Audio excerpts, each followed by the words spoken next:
On the night of October 14th, Julian Thorne was the envy of New York City. As the CEO of Etheria, he was worth $14 billion, standing on the steps of the Met with his stunning wife, Elena, on his arm. The cameras flashed, capturing what looked like the perfect American power couple. But look closely at the footage, and you'll see it. The moment Elena's eyes went cold. At 11:02 p.m., she excused herself to powder her nose. She never came back. By the time the sun rose over Central Park, Julian Thorne hadn't just lost his wife. He had lost his company, his fortune, and his freedom. This isn't just a disappearance.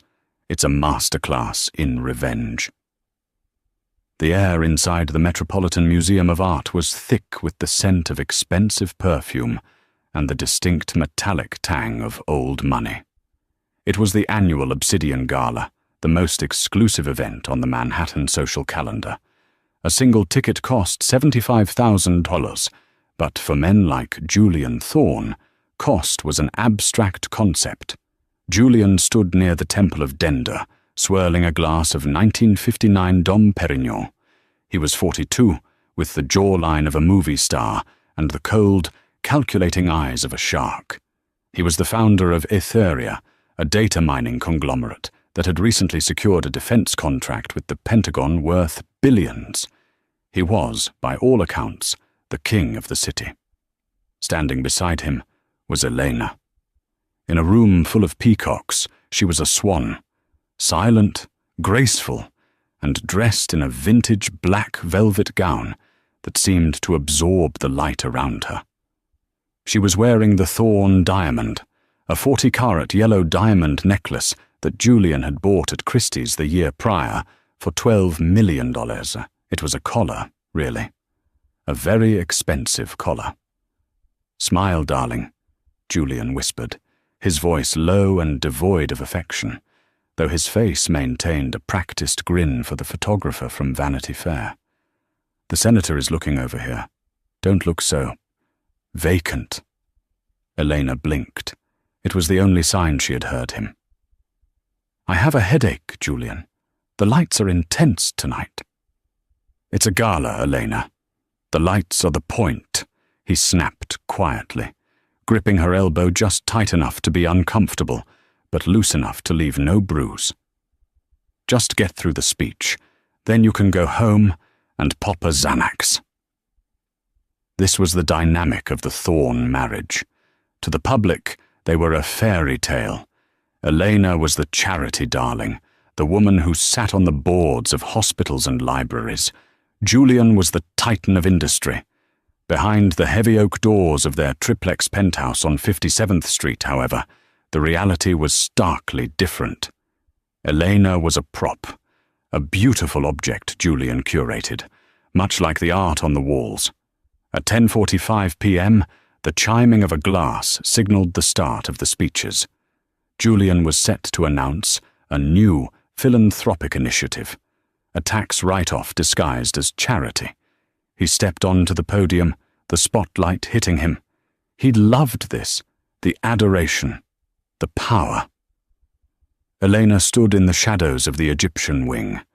She watched him speak, her face unreadable.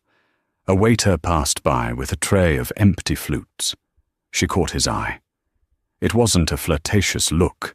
It was a signal, a micro-expression so fleeting that only a trained intelligence officer would have caught it. The waiter gave a barely perceptible nod and moved toward the service exit. At 10:58 p.m., Julian was wrapping up. "And to my beautiful wife, Elena, who is my anchor." He gestured to where she had been standing. The spot was empty. A ripple of confused laughter moved through the crowd. Julian's smile faltered for a fraction of a second before he recovered. "Ah, it seems my anchor has drifted off to the ladies' room. She never was one for the spotlight."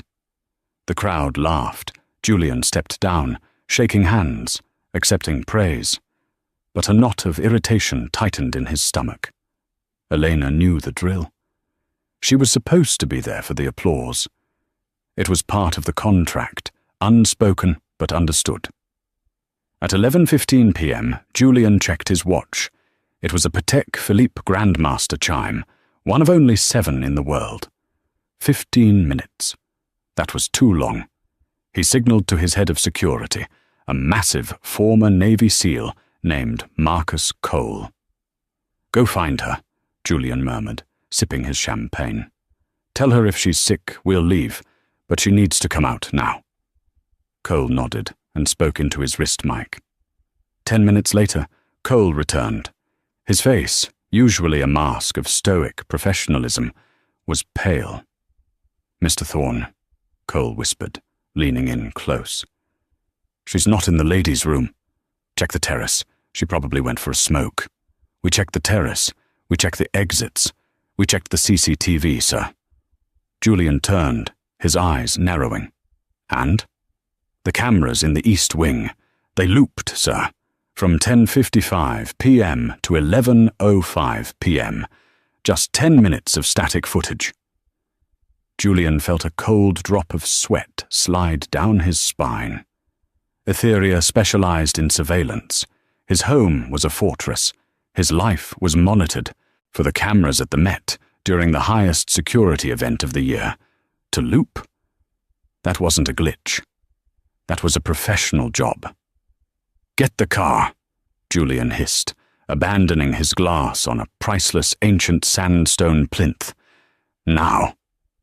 As Julian stormed out of the Met, pushing past confused socialites and paparazzi, he pulled out his phone to track Elena. They had a shared location app, a non-negotiable condition of their marriage. He opened the app. Elena's location, no signal. He tried to call her. "The number you have reached is no longer in service."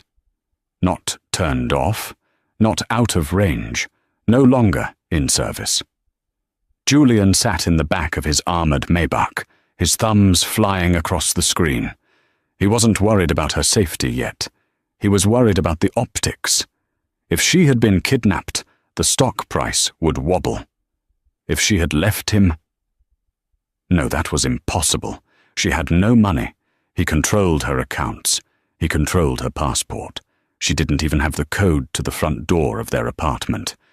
"Take me to the office," Julian ordered the driver. "Sir?" Cole asked from the front seat. "Shouldn't we go home? The police." "No police yet," Julian roared.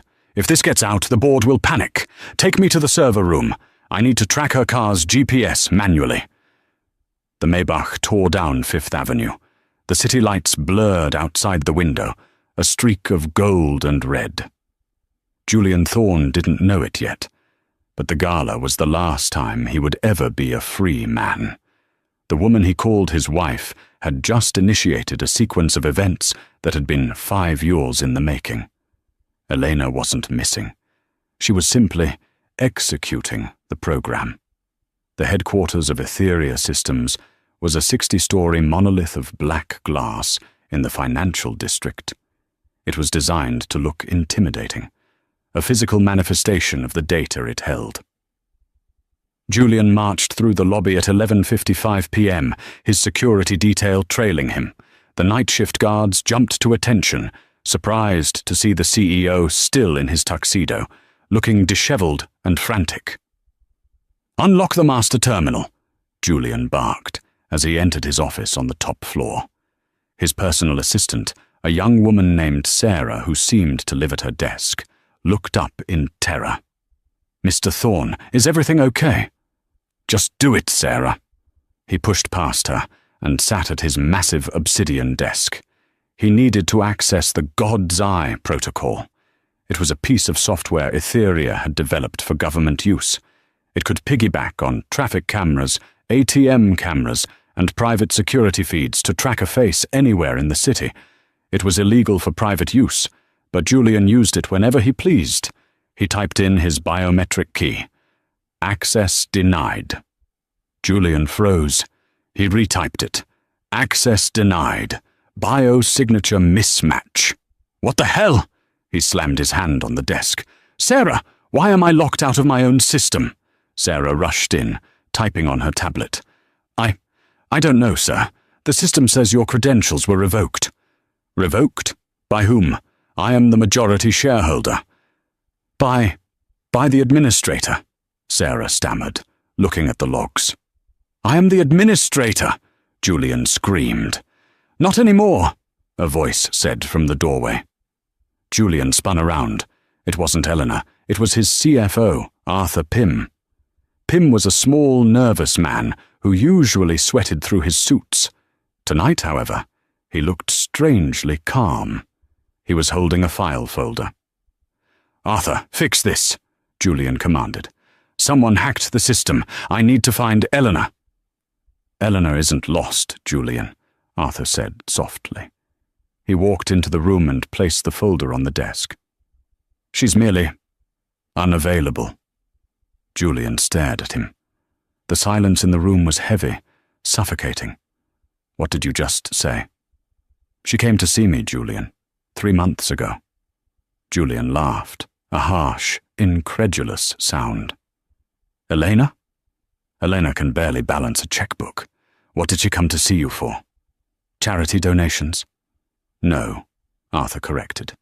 She came to discuss the shell companies, the ones in the Caymans, the ones you use to launder the bribes from the defense contractors.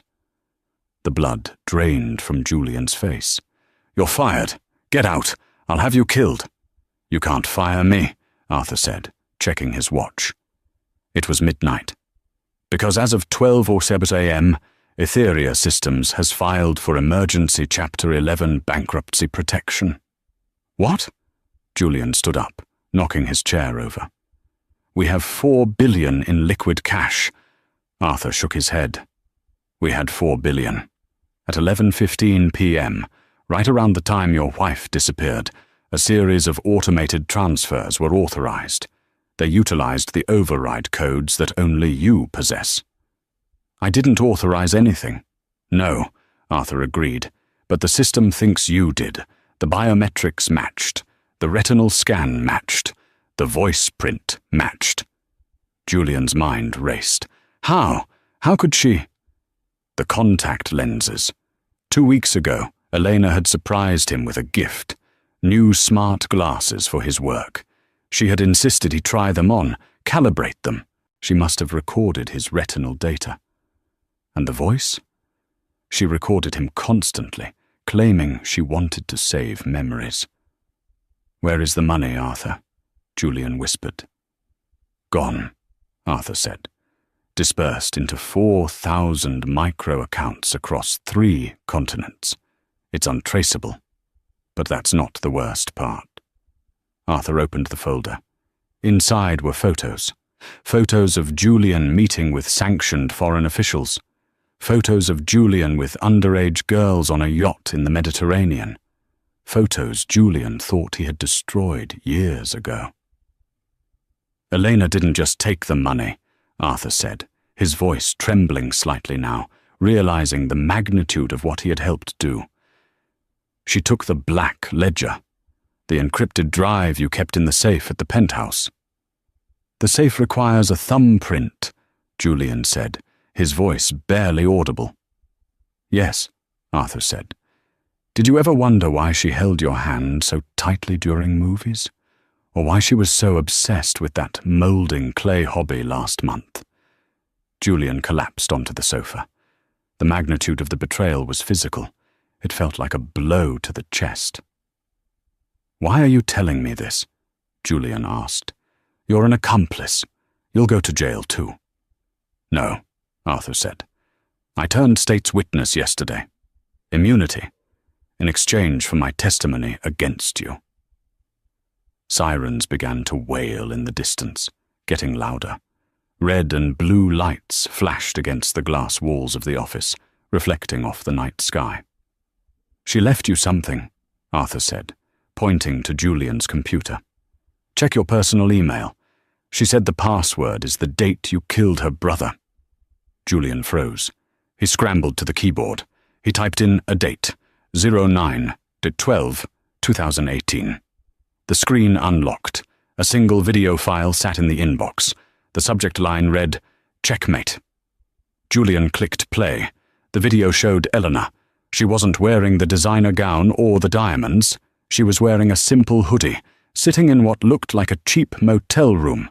She looked directly into the camera, her eyes clear, sharp, and terrifyingly intelligent. "Hello, Julian," the Elena on the screen said. "If you're watching this, I'm already out of US airspace. You probably think this is about the money, or the affairs, or the abuse." She leaned in closer to the camera. "But we both know what this is really about. You thought Silas committed suicide. You thought you cleaned up the mess when he threatened to expose your faulty guidance systems. You pushed him off that roof." Julian's hands were shaking so hard he could barely breathe. "You took my brother," Elena whispered. "So I took your life. I didn't want a divorce, Julian. I wanted to leave you with nothing. No money, no company, no reputation." On the screen, Elena smiled. It was a smile he had never seen before, predatory and triumphant. "The police are downstairs, Julian. They have the black ledger. I emailed it to the FBI, the SEC, and the New York Times 5 minutes ago. Enjoy the Gala aftermath." The video ended. The elevator doors pinged open.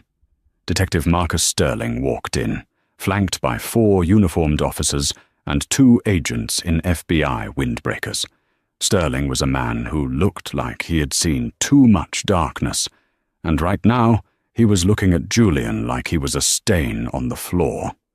"Julian Thorne," Sterling announced, holding up a pair of handcuffs. "You are under arrest for securities fraud, money laundering, and the murder of Silas Vance." Julian looked at the window. He looked at the empty champagne glass on his desk. He looked at Arthur Pym, who looked away. "She planned it," Julian whispered. "She planned it all." "You have the right to remain silent," Sterling said, snapping the cuffs onto Julian's wrists, the same wrists that had worn a $200,000 watch just an hour ago. "She's gone," Julian laughed, a manic, broken sound. "She vanished without a word." "Oh, she left plenty of words, Mr. Thorne," Sterling said, pushing him toward the elevator. "She left terabytes of them." As they marched Julian out of his own tower, the news tickers in Times Square were already changing. Breaking news. Billionaire Julian Thorne arrested. Etheria Systems collapses. Wife missing. But Eleanor wasn't missing. She was just beginning. For Julian Thorne, the fall from grace wasn't a slide. It was a cliff dive. 48 hours after the Obsidian Gala, the man who had dined with presidents was sitting in an interrogation room at the 19th Precinct in Manhattan. The room smelled of stale coffee and industrial cleaner, a stark contrast to the amber and sandalwood scent of his penthouse. He was still wearing his tuxedo trousers, though the jacket had been taken as evidence, and his custom dress shirt was wrinkled and stained with sweat. Across the metal table sat Detective Marcus Sterling and FBI Special Agent Eliza Reynolds. Reynolds was the lead on the financial crimes. Sterling was the homicide detective looking into the disappearance of Eleanor and the cold case of Silas Vance. "My lawyer," Julian croaked. His throat was dry. He hadn't slept in 2 days. "Where is Harrison?" "Harrison Ford is a great actor," Sterling quipped dryly. "Harrison Wells, your attorney. He's currently trying to explain to a judge why you shouldn't be held without bail. Given that you have, or had, access to private jets and offshore accounts, the judge isn't looking favorable." Agent Reynolds slid a tablet across the table. "We're not here to talk about your bail, Mr. Thorne. We're here to talk about the dead man's switch your wife activated." On the screen was a bank statement. It was from the Banque Privée Edmond de Rothschild in Geneva. "This is your primary holding account for Etheria's black budget, correct?" Reynolds asked. Julian remained silent. "It's empty," Reynolds continued. "But the transaction log is fascinating. The money didn't just disappear. It was donated. All of it. Julian's eyes widened. Donated. $4 billion, Reynolds said, her voice devoid of sympathy. Split between 300 non-profits. The Silas Vance Foundation for Whistleblower Protection, the Global Fund for Victims of Corporate Negligence, orphanages in Sudan, clean water initiatives in Flint. By the time we froze the assets, the money was already being spent. It's gone, Julian. You can't claw back $4 billion from hungry children. Julian put his head in his hands. It wasn't just theft. It was humiliation. She hadn't stolen the money to get rich. She had stolen it to make him a saint against his will, using the blood money he had killed for. "Where is she?" Julian whispered. "We were hoping you could tell us," Sterling said, leaning in. "Because we searched the penthouse." The search of the Thorne residence had been a spectacle. Flashbulbs popped as CSI teams carried out boxes. But what they found inside, or rather, what they didn't find, painted a disturbing picture. "We found a hidden compartment in her vanity," Sterling said. "Do you know what was inside?" Julian looked up. He didn't know. He thought he knew everything about her. "Journals," Sterling said. 5 years of journals, handwritten. He opened an evidence bag and pulled out a leather-bound notebook. He began to read. October 14th, 2021. He hit me again today. Not on the face. He knows the gala is coming up. He hit me in the ribs. He told me if I ever tried to leave, he'd kill me like he killed my brother. I'm so scared. I have to play the part. I have to be the perfect wife. If I smile, maybe he won't hurt me tonight. "Lies!" Julian screamed, slamming his fist on the table. "I never touched her. I never hit her." "We have medical records, Julian," Reynolds said calmly. "From a private clinic in Westchester. X-rays of fractured ribs. Bruising consistent with defensive wounds. She documented everything." Julian stared at them, his mouth agape. The realization hit him like a physical blow. The headaches, the trips to the spa. She had been planting evidence. For years. She had been visiting doctors, faking injuries, or perhaps inflicting them on herself, to create a paper trail of abuse that didn't exist. "She framed me," Julian gasped. "She's a psychopath." "Or," Sterling said, "she's a victim who finally snapped. The narrative out there? In the press? You're the monster, Julian." "Justice. For Elena is trending worldwide. People are burning Etheria products in the streets." The door opened, and a uniformed officer poked his head in. "Detective, we got a hit on the passport." Julian sat up straighter. "Where?" Reynolds demanded. "Heathrow, London. She just passed through customs." Sterling stood up immediately. "Contact Scotland Yard. Have them lock down the terminal." As the detectives rushed out, leaving Julian alone in the cold, grey room, a small smile touched the corner of Julian's mouth. London. She had slipped up. London was the most surveilled city in the world. If she was there, he could find her. And when he found her, he would kill her himself. But Julian was wrong. At that exact moment, 3,000 miles away, a woman with short, dyed blonde hair and coloured contacts was walking out of a train station in a small coastal town in Patagonia, Chile. She threw a burner phone into a trash can. The passport in London? A decoy. A woman she had hired on the dark web. A lookalike paid $50,000 to fly from New York to London using Elena's old passport to draw the FBI's gaze across the Atlantic. Elena, real name Clara, took a deep breath of the crisp mountain air. She checked her watch. It was a cheap Casio. She loved it. Phase 1 was complete. Destruction. Phase 2 was beginning. Erasure. Back in New York, the media frenzy was reaching a fever pitch. The New York Post ran the headline, "Gala Gone Girl." But the real story wasn't on the front page. It was in the past. To understand how a woman disappears into thin air, you have to understand how she appeared in the first place. 5 years ago, Elena Thorne did not exist. The woman who would become her was named Clara Vance. She was 26, a doctoral student in art history at Columbia University. She wore oversized glasses, knitted her own sweaters, and lived in a studio apartment in Queens with her older brother, Silas. Silas was everything to her.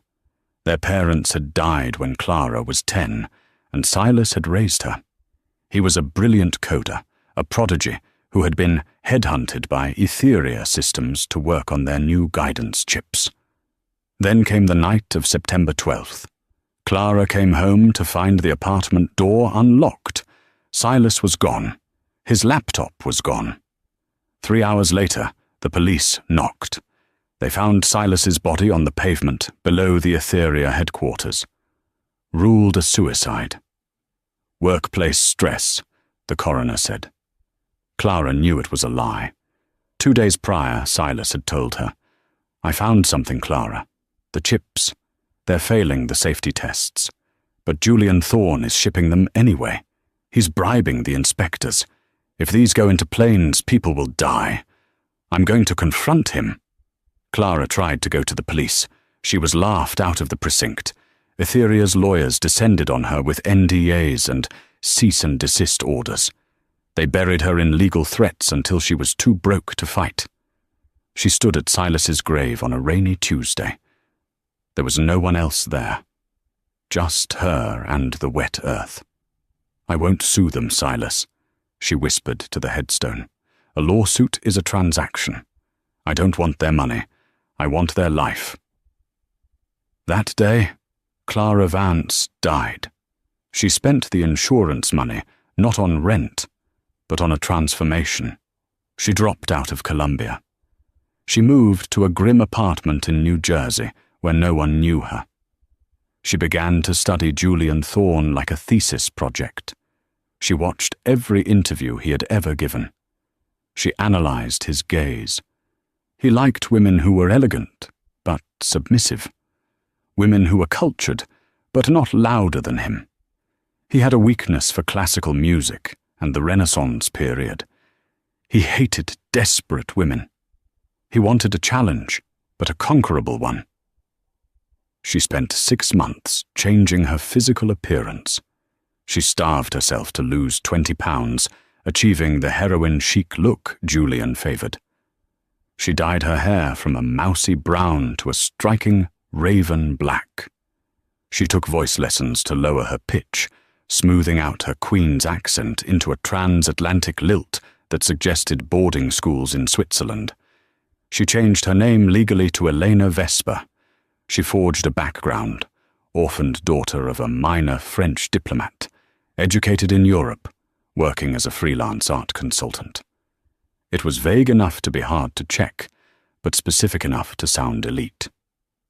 Then, she set the trap. She knew Julian attended Art Basel in Miami every December. It was his hunting ground for both investments and mistresses. Elena spent her last $10,000 on a VIP pass and a white Dior dress. She spotted him on the second day, standing in front of a Rothko, looking bored. A gaggle of models were trying to get his attention, laughing too loudly at his jokes. Julian looked miserable. Eleanor didn't approach him. She stood 10 feet away, staring at the same painting, her expression one of mild disgust. Julian noticed her. He noticed that she wasn't looking at him. He walked over.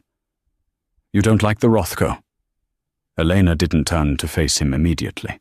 She waited 3 seconds, a psychological trick to establish dominance. Then she turned, her eyes cool. "It's derivative. This is from his Depression era, but it lacks the visceral anger of his earlier work. It's just sad. Rich people buy it to feel deep, but they just end up with a very expensive red square." Julian blinked. He laughed, a genuine sound. "I'm Julian." "I know," Elena said simply. She turned back to the painting. "I'm Milena." She walked away. She didn't give him her number. She left the gallery. It was the hook. Julian Thorne was a man who could have anything he wanted. The moment she walked away, he became obsessed. He hunted her down. He sent flowers to the gallery she claimed to consult for. He invited her to dinner. She declined the first 2 invitations. She accepted the third. On their first date, she let him do 80% of the talking. She mirrored his body language. When he leaned in, she leaned in. When he drank, she drank. She made him feel like he was the most fascinating man in the world, not by complimenting him, but by listening with an intensity that felt like intimacy. 6 months later, he proposed. She accepted, but with hesitation. "I don't care about your money, Julian," she had told him, eyes wide with fake sincerity. "I'm afraid the lifestyle, it will change us." "It won't," he promised. "I'll take care of you." The wedding was the social event of the season. As she walked down the aisle, wearing a $100,000 Vera Wang dress, Clara Vance looked at the man waiting at the altar. She didn't see a husband. She saw a target. The night of the honeymoon, while Julian slept in their suite in the Maldives, Elena sat on the balcony. She opened her laptop. She inserted a small USB drive she had stolen from his briefcase while he was in the shower. She began to copy the files. For 4 years, she played the long game. She endured his temper. She endured his coldness. She played the trophy wife perfectly. She organized his galas. She charmed his investors. And every night, while he slept, she was awake. She learned his passwords. She learned where the bodies were buried, metaphorically and literally. She found the proof of Silas's murder in a deleted email archive he thought was scrubbed. She slowly moved assets. She set up the shell companies for the donations. She planted the diary entries. She staged the medical records. It was exhausted work. Hating someone that much takes energy. But the hardest part wasn't the hacking. It was the acting. It was letting him touch her.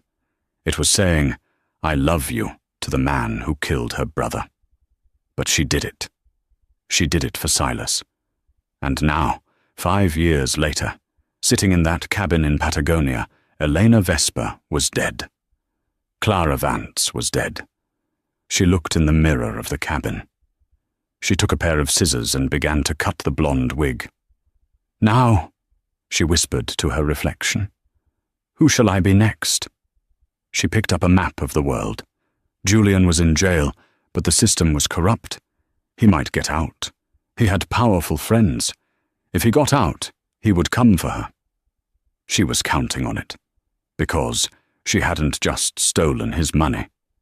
She had kept one thing for herself, one piece of leverage that ensured he would chase her to the ends of the earth.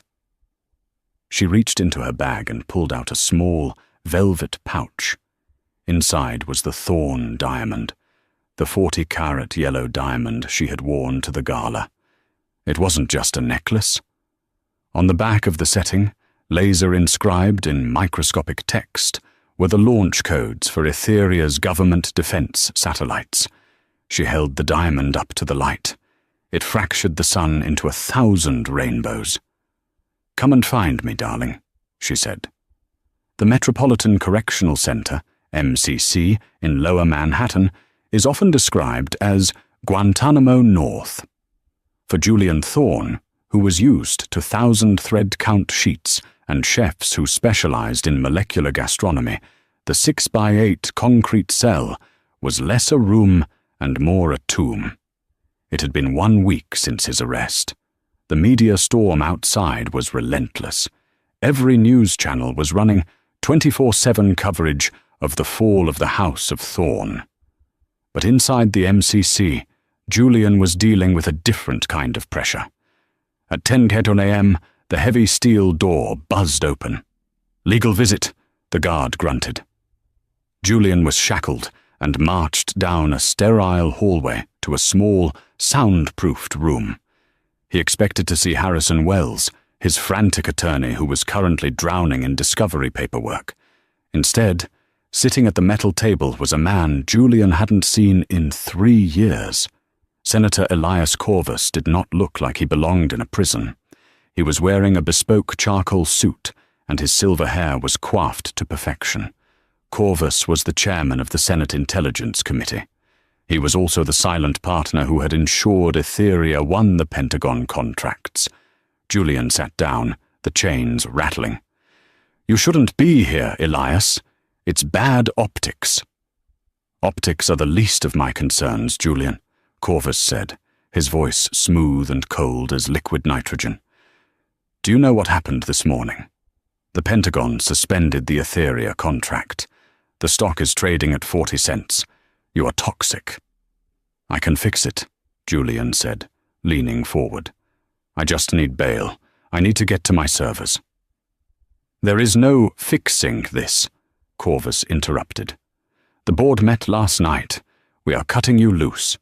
You're going to be the fall guy, Julian. You'll plead guilty to all charges. Embezzlement, fraud, the murder of the Vance boy. You'll take 2 life sentences. In exchange, we won't have you shanked in the shower block before trial." Julian stared at the senator. The betrayal stung, but he had expected it. These men were sharks. They ate the wounded. "You can't cut me loose," Julian said softly. "Watch me." "No, really, Elias, you can't." Julian smiled. It was a terrifying expression, devoid of humor. "Because Elena didn't just take the money. She took the Thorn diamond." Corvus sighed, checking his cuticles. "It's a necklace, Julian. We can buy you a new one." "It's not jewelry," Julian hissed. "Think back, Elias. 3 years ago. The Project Sentinel encryption keys, the back doors to the drone guidance systems. You told me to hide them somewhere unhackable, somewhere offline." Corvus froze. His eyes snapped up to meet Julian's. "I had them laser-etched onto the pavilion of the diamond," Julian whispered. "Microlithography. Invisible to the naked eye. Elena is walking around with the master keys to the U.S. automated defense grid around her neck." The color drained from the senator's face. You put top-secret clearance codes on a necklace?" "I thought it was poetic," Julian sneered. "And safe. Who steals a wife's necklace without stealing the wife? I didn't count on the wife stealing herself." Corvus stood up, pacing the small room. He looked like a man who had just realized he was standing on a landmine.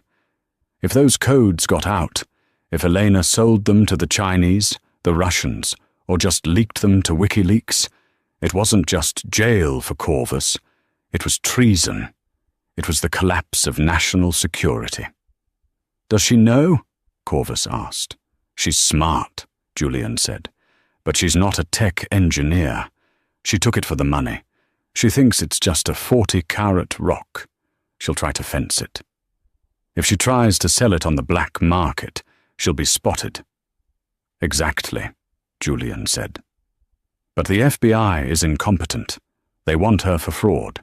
If they catch her, they'll book the necklace into evidence. If a lab tech looks at it under a microscope, game over, Elias. For both of us." Corvus stopped pacing. He leaned down, placing his hands on the table. The veneer of the civilized politician was gone. "What do you want, Julian?" "I want out," Julian said. "Arrange a transfer, medical furlough, house arrest. I don't care. Get me out of here and I will get the diamond back." "No," Corvus said. "You're too recognizable. You can't hunt her."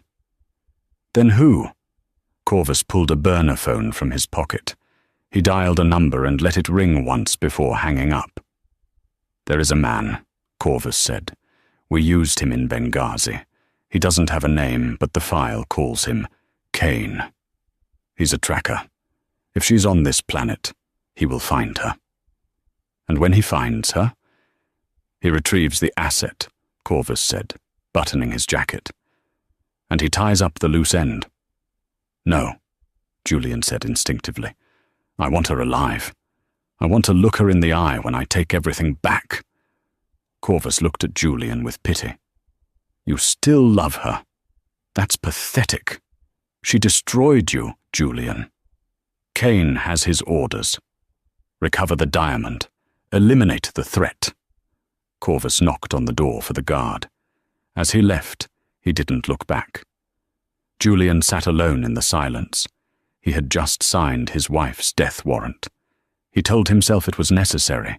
He told himself it was justice. But as he looked at his shackled hands, he couldn't stop the memory of Eleanor's laugh on their wedding day.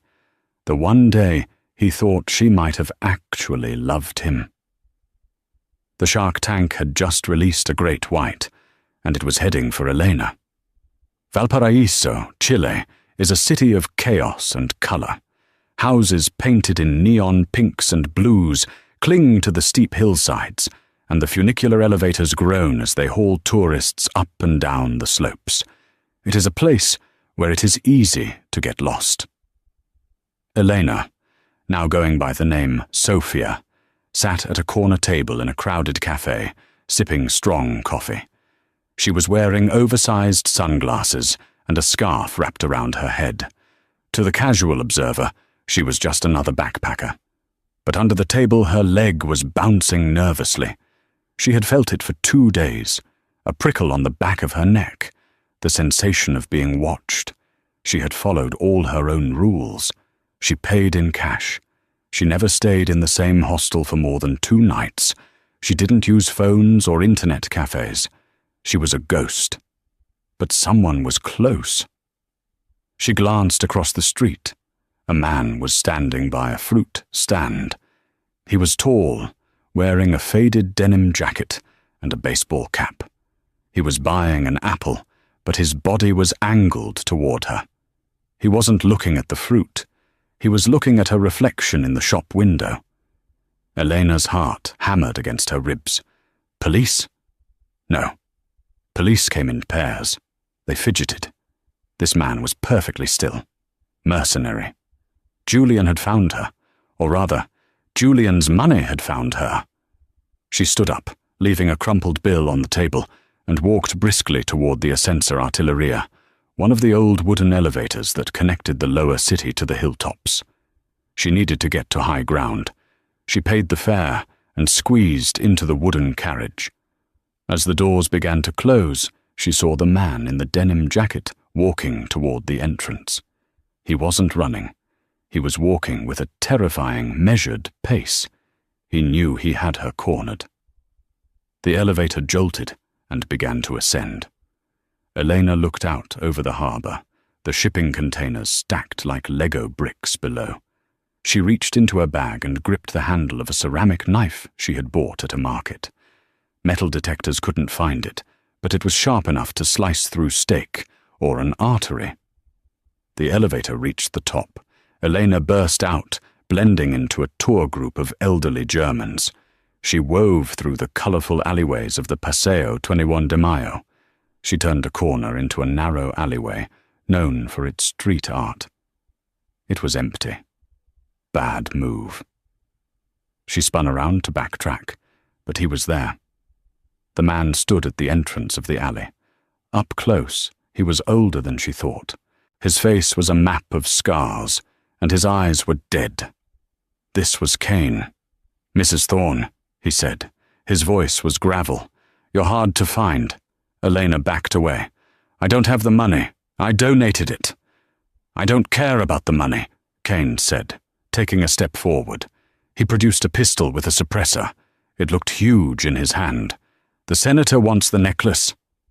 Elena froze. The necklace?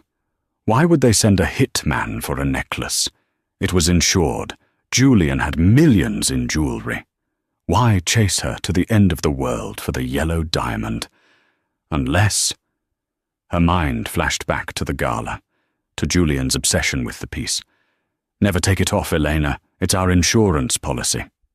She had thought he meant financial insurance, but looking at the gun in Kane's hand, she realized it was something else, something far more dangerous. "I don't have it," Elena lied. "I pawned it in Buenos Aires." Kane sighed. "Don't lie to me. My scanner picked up the unique radiation signature of the diamond setting 10 minutes ago. It's in your bag." Radiation signature? What the hell was in this necklace? "Give it to me," Kane said, raising the gun. "And maybe I make this quick." Elena looked around. Stone walls on both sides. No exit behind her. She was trapped. She slowly reached into her bag. Kane tensed, his finger tightening on the trigger. She pulled out the velvet pouch. "Smart girl," Kane said. "Toss it here." Eleanor held the pouch up. Then, with a scream of rage, she hurled it, not at Kane, but over the wall to her right. The wall that overlooked the cliffside dropped to the harbor below. The pouch sailed through the air. Kane's eyes followed the arc. For a split second, professional instinct warred with his orders. The mission was the diamond. The girl was secondary. He lunged toward the wall to see where it landed. That split second was all Elena needed. She didn't run away. She ran at him. She slammed into his side, driving the ceramic knife into his shoulder. It wasn't a lethal blow, but it was shocking. Kane grunted, stumbling back. The gun fired, the bullet chipping the stone wall inches from her ear. Elena didn't wait to see if he fell. She scrambled past him, sprinting back toward the main plaza, back towards the crowds. "Help!" she screamed in Spanish. "He's trying to rob me!" Heads turned. A group of local men stepped forward, blocking the alley entrance. Kane, clutching his bleeding shoulder, looked at the crowd, then at Elena, disappearing into the throng. He couldn't shoot a civilian in broad daylight. Not here. He holstered the weapon and faded into the shadows. He had lost the element of surprise. Elena ran until her lungs burned.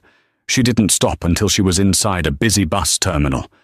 She locked herself in a bathroom stall and collapsed, shaking uncontrollably. She reached into her bra. The velvet pouch was still there, warm against her skin. She had thrown a decoy pouch, one filled with coins she used for laundry. It was a magician's trick. Misdirection. She pulled out the Thorn diamond. It glittered in the harsh fluorescent light of the bus station bathroom. "What are you?" she whispered to the stone. She held it up to her eye, looking through the gem. There, etched faintly on the underside, barely visible through the facets, she saw tiny geometric patterns. Not scratches, data. Julian hadn't just used her as a shield. He had used her as a hard drive. She wasn't just a thief anymore. She was a whistleblower with a target on her back the size of the Pentagon. She put the necklace back. She needed a computer. She needed to know what she was carrying. And then she needed to decide, destroy it, or use it to burn Julian Thorne to the ground once and for all. She walked out of the bathroom. Sophia the backpacker was gone. Elena the Avenger was back. The Southern District Court of New York was a circus. Outside, a sea of protesters held signs reading, "Eat the rich and justice for Silas." Inside, the air conditioning was humming, trying to cool the feverish anticipation of the press, the jury, and the man sitting at the defendant's table. It had been 3 months since the arrest. Julian Thorne looked thinner, his skin pallid from the lack of sunlight, but his arrogance had returned. He sat in a perfectly tailored suit, brought to him by his legal team, and projected an air of bored indifference. He wasn't worried. He had the deal. Senator Corvus had kept his word. The shadow board had arranged things behind the scenes. The judge, the Honorable Thomas Holloway, was an old friend of Corvus from their Yale days. The prosecutor, while aggressive on TV, had been quietly incentivized to fumble the cross-examination. Julian was going to plead guilty to a lesser charge of corporate negligence. He would serve 2 years in a minimum security facility that had tennis courts. Then he would retire to a non-extradition country with the hidden millions he had stashed in cryptocurrency, money Elena hadn't found. He looked at the gallery. Senator Corvus was there, sitting in the back row, looking like a concerned public servant. He gave Julian a barely perceptible nod. The fix is in, Julian thought. I win. What Julian didn't know was that 3,000 miles away, in a dimly lit server farm in São Paulo, Brazil, Elena was watching the live stream of the trial. She wasn't running anymore. The incident with Cain in Chile had changed her. She realized that as long as Julian had powerful friends, she would never be safe. She couldn't just hide. She had to sever the head of the snake. She sat before a bank of monitors, the Thorn Diamond resting on the desk next to a high-powered laser scanner. She had spent weeks decrypting the data etched into the stone. It wasn't just launch codes. It was a ledger of every bribe, every assassination, and every rigged election funded by Corvus and his associates over the last decade. Julian had kept it as leverage. "You wanted insurance, Julian?" Elena whispered, her fingers flying across the keyboard. "I'm about to cash out your policy." She didn't leak the data to the press. The press could be spun. The press could be bought. She leaked it to the only people Corvus feared more than the FBI. She sent the files to the cartel leaders Corvus had double-crossed. She sent the files to the foreign intelligence agencies Corvus had spied on. And finally, she sent the unredacted files on Judge Holloway's offshore accounts directly to the Department of Justice's Internal Affairs Division, spoofing the email so it looked like it came from Julian's personal iPad in the courtroom. In the courtroom, the proceedings were dragging on. "Mr. Thorn," Judge Holloway said, peering over his spectacles, "we are ready to hear your plea." Julian stood up, buttoning his jacket. "Your Honor, I plead BZZT." Every phone in the courtroom buzzed simultaneously. It was a jarring, dissonant sound. The judge frowned. "Order. Turn off your devices." But the buzzing didn't stop. It was followed by a collective gasp from the press gallery. Reporters were looking at their phones, their eyes wide. Senator Corvus checked his BlackBerry. His face went from calm to grey in the span of a heartbeat. He looked at the message he had just received. It was a forwarded email from Julian. Subject: "If I go down, you all burn." It contained the coordinates of Corvus's illegal arms shipments. Corvus looked up. His eyes locked with Julian's. Julian smiled, confused by the interruption, thinking this was part of the plan. Corvus didn't smile back. The look he gave Julian was one of pure, unadulterated hatred. He tapped his earpiece, whispering 3 words to his chief of staff outside. "Burn the asset."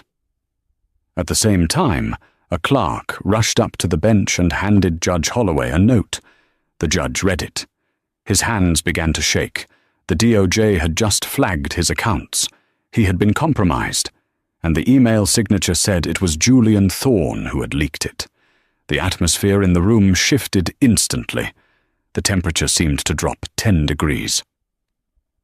"Mr. Thorn," Judge Holloway said, his voice trembling with rage, "the plea deal is rejected." Julian blinked. "Excuse me?" I said, "The plea deal is rejected."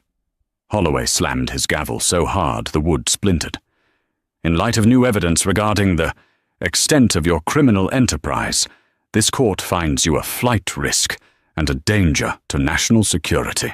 "This wasn't the deal," Julian shouted, looking back at Corvus. "Elias, fix this." Corvus stood up. "I have no idea what this man is talking about," he announced loudly to the press. "I hope justice is served swiftly." He turned and walked out. Julian watched him go, the blood draining from his face. "No, no, he's lying. We have a deal." "Sit down, Mr. Thorn," the bailiff barked. Then The screens in the courtroom, the large monitors used for evidence, flickered. The courtroom gasped.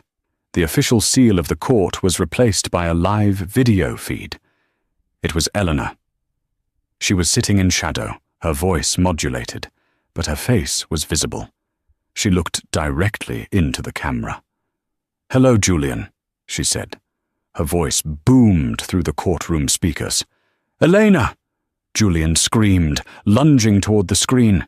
The marshals grabbed him, slamming him back into his chair. "You killed my brother because he found a flaw in your system," Elena said calmly.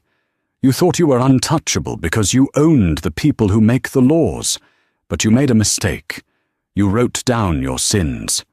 She held up the Thorn diamond. "You told me this was our insurance. You were right. I just sent the encryption keys to the FBI, the CIA, and a few other interested parties. You are currently the most wanted man in the world, Julian. Not by the police, but by the people you betrayed." She leaned closer to the camera. "You have nothing left. No money. No friends. No future. You are going to die in a cage, knowing that a trophy wife put you there." Julian struggled against the marshals, his eyes wild, spit flying from his mouth. "I'll kill you. I'll find you and I'll kill you." "You can't find me," Elena said. "I never existed." The screen went black. The courtroom erupted into chaos. The judge was shouting for order. The press was screaming questions. Julian Thorn slumped in his chair.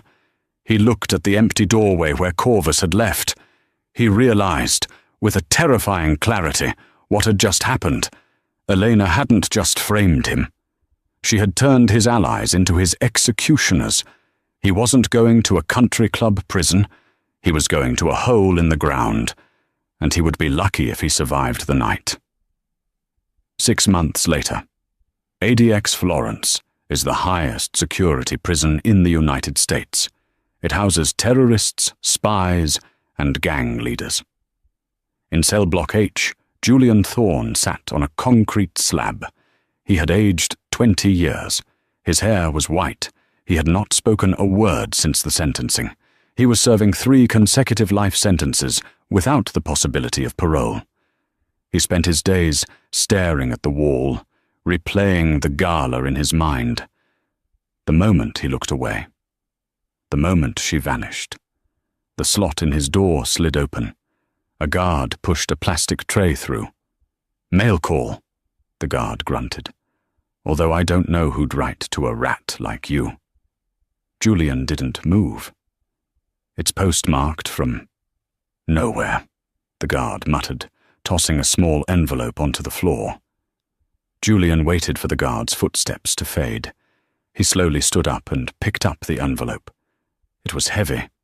He tore it open. Inside was a photograph. It was a picture of a cliffside in Patagonia overlooking a blue ocean. It was beautiful. Taped to the back of the photo was a small, glittering object. Julian peeled it off. It was a piece of glass, a cheap, cubic zirconia fragment. Written on the back of the photo, in elegant, cursive handwriting, were 3 words. It was fake. Julian stared at the words. The diamond she had thrown into the ocean? The diamond she had shown on the screen? She had switched the real diamond with a fake one years ago. The data she leaked. She must have copied it from his computer manually. The diamond itself, the $12 million stone, she had probably sold months ago to fund her new life. He had chased a piece of glass. He had destroyed his life for a decoy. Julian Thorn started to laugh. It was a dry, rasping sound that echoed off the concrete walls. He laughed until his ribs ached. He laughed until he was crying. He curled up on the floor, clutching the piece of cheap glass, laughing into the dark. Somewhere in the world, a woman with a new name and a new face walked into a sunlit art gallery. She wore no jewelry. She needed none. She was free. And that is how the perfect couple of New York City ended in ruins. Julian Thorne, the man who thought he could control everything, learned the hard way that the most dangerous thing in the world is a woman who has nothing left to lose. Elena didn't just escape a toxic marriage, she dismantled an empire brick by brick, proving that true power isn't about money or status, it's about patience. This story forces us to ask, how well do we really know the people sleeping next to us? Was Eleanor a villain for what she did, or was she the ultimate hero of her own story? If you enjoyed this roller coaster of revenge, betrayal, and justice, please smash that like button. It really helps the channel grow. Don't forget to subscribe and hit the notification bell so you never miss a story. Comment below, would you have thrown the diamond away or kept the money? Let's discuss in the comments.